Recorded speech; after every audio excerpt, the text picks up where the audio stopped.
எப்ப பார்த்தாலும் ஸ்டாலின் சொல்றார் இந்தியாவிலேயே சூப்பர் முதலமைச்சர், இந்தியாவுக்கு முதன்மாரியான முதலமைச்சர். எதுல? கொள்ளையடிப்பதுல. வேற எதுல நீங்க சூப்பர் முதலமைச்சர் இருக்கிறீங்க? நீங்க சிந்திச்சு பாருங்க. திருவாரூர் மாவட்டம் நல்லிலம் சட்டமன்ற தொகுதியில ஏதாவது ஒரு திட்டத்தை கொண்டாந்துருக்காங்களா? நான் பேசி முடித்த பிறகு என்னென்ன திட்டத்தை கொண்டு வந்தேன் என்று பட்டியலிட்டு சொல்றேன்.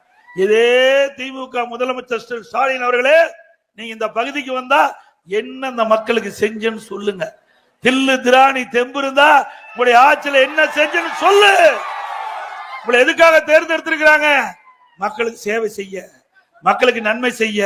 எதுவுமே செய்யலையே. 4 ஆண்டு காலம் உருண்டு ஓடி போச்சு. அப்படியே நீட்டா வருவார், போட்டோ ஷூட், அப்படியே தொலைக்காட்சியில படம் பிடிப்பாங்க, அப்படியே படம் வரும், அதோட முடிஞ்சு போச்சு அன்னைக்கு கதை. இப்படியே 4 வருஷம் ஓட்டிட்டார். போட்டோ ஷூட்லயே 4 வருஷம் ஓட்டிட்டார். அப்புறம் என்ன பண்ணுவாரு? ஒரு பேர் வைப்பார். பேர் வைக்கிறதுல மண்ணை பார்த்தீங்கன்னா, அவர் உங்கள் தொகுதியில் ஸ்டாலின், முதல்வரின் முகவரி திட்டம்.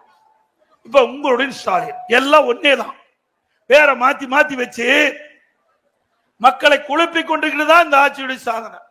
பெரிய சாதனை படைச்சிருக்கார் ஸ்டாலின். திரு உதயநிதி அவர்களை துணை முதலமைச்சர் ஆக்கியிருக்கார். திரு உதயநிதி ஸ்டாலின துணை முதலமைச்சர் ஆக்கி குடும்பத்தில் அழகு பார்த்துட்டு இருக்கார். இதுதான் திரு ஸ்டாலினுடைய சாதனை. வேற எந்த சாதனையும் கிடையாது.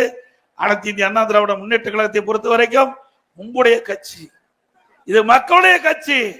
அண்ணா திமுக அரசு உங்களுடைய அரசாங்கமா இருந்தது.